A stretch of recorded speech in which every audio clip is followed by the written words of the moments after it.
Bueno, sean todos muy bienvenidos a la parte 2 de cómo responder la prueba uno del curso de Historia IB. Y en esta ocasión vamos a revisar cómo responder la pregunta 11 y 12. Yendo directo al grano, la forma de responder la pregunta 11 primero, se deben analizar dos fuentes, identificando similitudes y diferencias. Es importante guiarse por el enunciado de la pregunta. Es decir, no solo puedes poner similitudes que tú identifiques, sino que también deben estar relacionados a lo que te preguntan, o si no está totalmente error, que era lo que a mí me pasaba al principio con este tipo de pruebas. Em, También debes centrarte en el contenido de las fuentes, donde la interpretación es esencial para responder. A lo que me refiero con esto es que, si bien las similitudes pueden no estar necesariamente explícitas, sino que se pueden inferir a partir de afirmaciones que el autor realiza. Para lograr eso, tienes que fijarte en las palabras clave de la pregunta e intentar buscarla en estas fuentes, al igual que en las anteriores. Idealmente se responden tres similitudes y tres diferencias, pero se podrían responder cuatro similitudes y dos diferencias y viceversa. Esto lo he explicado en el video anterior, en que básicamente en este tipo de pregunta puedes básicamente cam- cambiar este orden, que no es un orden estático, sino que tú puedes elegir en base a tus fortalezas. Si es que eres mejor identificando similitudes, anda por cuatro similitudes y dos diferencias. Si es que eres mejor diferenciando, cuatro diferencias y dos similitudes. Mi recomendación son 15 minutos para esta pregunta, que igual es complicada. Otra de mis recomendaciones es básicamente enfocarte bien en qué fuentes te están preguntando. Es decir, si te preguntan de la fuente A y B, ir directamente y concentrarte directamente en esas, ya que es muy probable que, si es que no estás concentrado en la prueba, te confundas de fuentes y evidentemente estaría toda la pregunta mala. Aquí tengo un ejemplo de la pregunta 11, la fuente número uno, y es una que ya vimos anteriormente, me parece, en la pregunta 10. Si quieren, pausen el video para poder leerla. ¿Ya?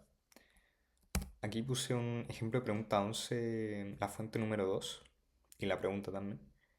Esta fuente es de Reynolds M. Salerno, historiador especializado en historia internacional, orígenes de la Segunda Guerra Mundial entre 1935 y 1940. Y entonces, aquí habla un poco de Hitler, del Tratado de Versalles y todo este tipo de cosas.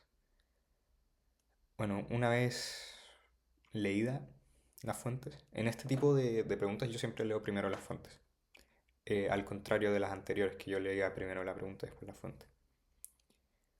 Entonces la pregunta dice: compara y contraste las ideas expresadas en la fuente K y fuente L respecto a las implicancias de la política exterior de Italia y Alemania en la configuración del eje. Política exterior también.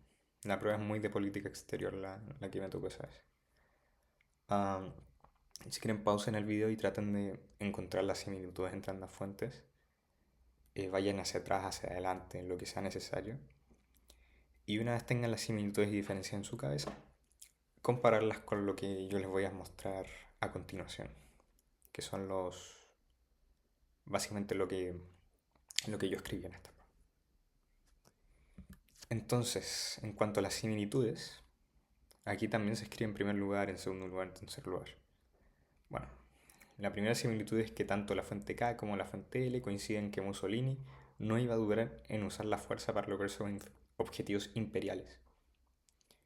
Bueno, esto lo saqué evidentemente, en cómo ambos tenían una política de expansión imperial, básicamente. Y aquí también lo dice que Mussolini siempre iba... Por ejemplo, aquí se dice que Mussolini siempre apoya a Hitler en su ruptura de tratados. Y también esta es la fuente de los enemigos comunes y todo eso. Entonces, igual la prueba te ayuda en poner una fuente que ya conoce, bueno, que ya supuestamente leíste para responder la pregunta.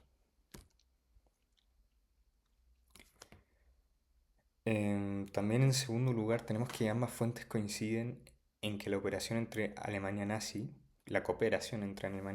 e Italia se debe fundamentalmente a sus objetivos militares. Es decir, esto de la cooperación, aquí sale que sí, que era más por los enemigos comunes que por la armonía entre ambos países. Y aquí también menciona algo similar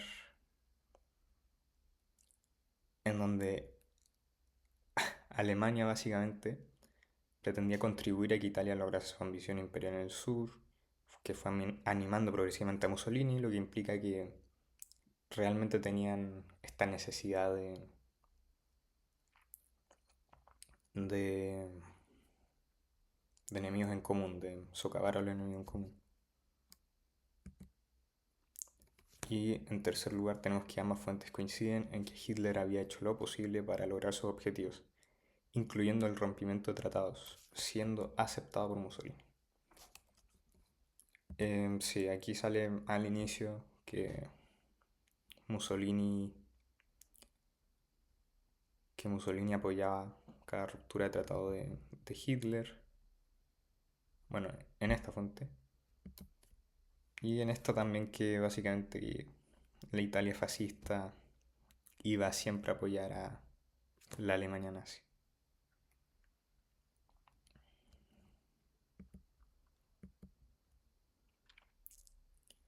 En cuanto a las respuestas de contraste, en primer lugar tenemos que ambas fuentes discrepan en que la fuente K expresa que había una tensión entre la figura de Mussolini y Hitler, teniendo como nexo común sus enemigos en común.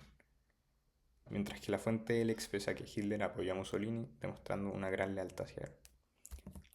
La fuente L es la fuente 2. Y sí, dice más o menos que, bueno, dice hacia el final que Hitler apoyó a Mussolini y le demostró una lealtad extraordinaria antes de la guerra y durante la misma, implicando mostrando una gran lealtad hacia él. Y la tensión entre ambos se expresa en esta fuente, básicamente como los alemanes tenían poca confianza en el poder de combate de Italia. En segundo lugar, ambas fuentes discrepan en que la fuente K expresa que Italia era vista como un aliado débil por Hitler, mientras que la fuente L expresa que Italia fue fundamental para lograr los objetivos de Hitler y que Hitler consideraba a Italia fundamental para lograr su objetivo. Básicamente estoy haciendo un parafraseo de lo que ya dije anteriormente, pero aún así cuenta como punto, ya que si bien puede sonar muy similares, eh, hay ideas que se agregan en este sentido. En último lugar, ambas fuentes discrepan en que la fuente K expresa que había una tensión entre el pueblo alemán e italiano, mientras que la fuente L expresa que había una afinidad entre ambos por razones ideológicas. Esto se ve claramente en la fuente en donde dice que Alemania habría influido en la política exterior fascista y, bueno, entre otras cosas. Y la fuente K expresa que eh, bueno, expresan un tono, digamos, despectivo de lo que piensan los alemanes de los italianos, hacia el final del tercer párrafo. Pasando con la pregunta número 12, se debe responder una pregunta histórica sobre el tema prescrito, donde se deben incluir las 4 fuentes de la prueba como sustento. Es decir, tienes que mencionar las 4 o si no, no tienes el máximo puntaje de 9 puntos. Yo recomiendo seguir una estructura PEE, es decir, premisa, evidencia y explicación de esa evidencia, incluyendo una introducción con un breve contexto histórico y una mini tesis y los argumentos que utilizarás. Esa es la introducción que va aparte del PE. Realizar un gran párrafo de esta técnica donde se incluya conocimientos propios y de las fuentes como sustento. Es decir, en esta evidencia tú tienes que poner cosas que tú ya conoces de antemano y lo que te dan las fuentes. Terminar con una breve conclusión resumiendo todo lo argumentado y mejorarlo. Es decir, puedes agregar un pequeño dato por ahí que quizás no lo pudiste agregar en el desarrollo y que serviría como una gran afirmación de cierre, digamos. Recomiendo 25 minutos para esta pregunta ya que es como la más larga y quizás la más difícil. Ejemplo de pregunta 12, de la misma prueba. Utilizando la fuente y sus conocimientos, examine la importancia de los objetivos estratégicos en la política exterior de Mussolini para las relaciones internacionales entre 1935 y 1940. La importancia de los objetivos estratégicos en la política exterior de Mussolini. Teniendo esto en mente, quiero que se imaginen más o menos qué pondrían en esta prueba. Pueden pausar el video para ello y voy a dividir esta sección de respuestas en introducción, desarrollo y conclusión. Dicho esto, pasemos con la introducción. Mussolini utiliza a Alemania como un aliado estratégico para lograr sus objetivos en su política exterior entre 1935 y 1940 debido al comercio que sustentaba la economía italiana y el poder militar que ganó al aliarse con Alemania. Inmediatamente parto con una especie de afirmación que en realidad es como una especie de contexto histórico. Y este acercamiento se explica también por el aislamiento internacional de Italia tras la invasión de Abisinia en 1935, que llevó a Mussolini a buscar un socio que desafiara el orden de Versalles y la sociedad de las naciones. Aquí lo que busco es básicamente crear una especie de tesis que nos puede llegar a entender más o menos por dónde conduciría el ensayo. En donde básicamente Mussolini está buscando un socio que desafiara el orden de Versalles y la sociedad de las naciones. Eso era sus intenciones de relaciones internacionales, de política exterior. El desarrollo, si bien se ve bastante largo, lo dividí en que básicamente lo subrayado en amarillo son las menciones a las fuentes y lo subrayado en verde serían los conocimientos propios. Como ven, la distribución no es igual y de hecho está hecho así a propósito porque debe haber mucho más conocimiento propio que fuentes. Yo partí que el eje Roma-Berlín fue el primer hecho concreto que supuso una alianza entre Alemania e Italia, tal como la fuente I lo expresa. Aquí es una afirmación que yo sustento con la fuente para que sea creíble. Y a partir de esto me voy a ir moviendo en el desarrollo como van a ver a continuación. Este acuerdo marcó la convergencia ideológica entre ambos regímenes fascistas y consolidó una política exterior revisionista común. Eso no lo decía en la fuente. Especialmente contra las democracias occidentales. Bueno, continuando en esta vertiente, luego de esto surgieron otra clase de acontecimientos importantes como la invasión a Albania por parte de Italia en 1939, donde en su primer día ya tenía ocupados los puertos italianos. Eso es bastante importante. La ocupación de Albania reforzó la influencia italiana en los Balcanes y demuestra cómo Mussolini utilizó la alianza con Alemania para actuar con una mayor seguridad frente a una posible reacción británico-francesa. Si bien estos conocimientos igual podrían verse en las fuentes anteriores, tienen que estar más o menos relacionados con las fuentes, pero que no estén explícitos en ellas, sino que tú hayas estudiado de antemano. Y por lo menos estos datos no están en las fuentes, digamos.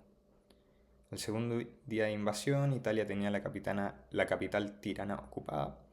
Y luego de esto, Alemania se convierte en un estado satélite italiano, donde en el año 1940 se utiliza como medio para invadir Grecia. Y aquí es cuando los intereses comunes entre Alemania e Italia se vuelven a chocar, donde la lealtad de Hitler, como se expresa en fuente L, se evidencia. La lealtad de Hitler en realidad es lo que quería sustentar en este apartado amarillo, en donde igual incluye un poco de conocimiento propio. Pero el hecho clave es esa lealtad de Hitler, que se expresa en la fuente L, y que yo puedo utilizar para guiar mi eje de análisis, digamos. Históricamente, esta lealtad se manifestó cuando Alemania decidió intervenir militarmente en los Balcanes en 1941 para asegurar el flanco sur del eje tras el fracaso italiano en Grecia. Lealtad, evidentemente. Ya que Hitler es conocido por el rompimiento constante de tratados, siendo desleal en todos los acuerdos que ha firmado, tal como se expresa en la fuente K, ahí voy usando las fuentes como conectores, digamos, entre argumentos propios. Pero en esta situación no se rompe el pacto de acero de 1939 con Italia, demostrando que hay cierta lealtad, digamos. Esto contrasta con acciones previas como la remilitarización de Renania, 1936, y la ocupación de Checoslovaquia en 1939. Lo que refuerza la idea de que la alianza con Italia tenía un valor estratégico particular para Alemania. Lo ideal en este tipo de preguntas es que uno siga explicando lo que es la remilitarización de Renania y la ocupación de Checoslovaquia en palabras simples, pero, pero el tiempo también impide que uno pueda realizar este tipo de acciones. Por lo tanto, si es que uno está contra el tiempo, podría simplemente dejarlo así y afirmar, afirmar hechos históricos como si el lector ya lo supiese. Eh, Luego de la derrota italiana frente a los británicos en Grecia en el año 1941, Hitler decide invadir Grecia y Yugoslavia. Esto es la prueba más clara de lo estratégico que resulta esta alianza para Mussolini, donde no se queda satisfecho con su presunta lealtad expresada en la fuente J, que de nuevo lealtad igual que la fuente anterior. Mussolini buscaba mantener autonomía dentro del eje, pero la dependencia del apoyo alemán evidencia el desequilibrio del poder entre ambos aliados. Eso también era conocimiento propio, pero mezclado con fuentes también. Ya que en el año 1938, frente al interés alemán por el territorio de Checoslovaquia, Mussolini propone los acuerdos de Múnich, 1938, donde se estipula que Alemania puede tomar hasta la región de los Sudetes de Checoslovaquia. Totalmente conocimiento propio, ni siquiera está relacionado con las fuentes, pero sí con el tema. Esto es lo ideal que tenemos que buscar. Este rol de mediador permitió a Mussolini presentarse como una potencia europea relevante, aunque en la práctica favoreció la expansión alemana. Eso ya es como respondiendo un poco la pregunta, la relación final con la pregunta, que pretendía presentarse como potencia europea, pero favoreció al mismo tiempo la expansión alemana de Hitler. Y lo atribuyo a que esto ya era parte del plan de Hitler, donde en el año 1939 rompe estos acuerdos y anexa el resto de Checoslovaquia, demostrándose que no era tan leal como se decía. Continuando con la conclusión de la importancia de la alianza con Alemania, un objetivo estratégico de la política exterior italiana es que le permitió efectuar sus objetivos fundamentales en la península de los Balcanes, donde Mussolini utiliza a Alemania como un gran aliado para lograr sus objetivos territoriales. Sin embargo, esta alianza terminó subordinando a Italia a los intereses militares alemanes, debido a su posición como potencia independiente dentro del eje. Esa sería una afirmación final para dejar una pequeña reflexión, digamos. Pero lo importante es arriba en donde se intenta responder la pregunta. Bueno, pasando con unas recomendaciones finales y el cierre de este video. Mi recomendación personal es realizar papers a vida práctica para mejorar las habilidades de escritura. Esa es eso es lo más importante que debes hacer para el paper 1, ya que, ya que el estudio, si bien es importante, encuentro que, encuentro que las habilidades, el forjar habilidades de escribir contra el tiempo, de saber cómo analizar las fuentes, son mucho más importantes para esta prueba, ya que agilizan la mente para realizarla. Dentro de esta práctica, sugiero que utilice un cronómetro para medir el tiempo y así guiarse por estas recomendaciones de tiempo de pregunta.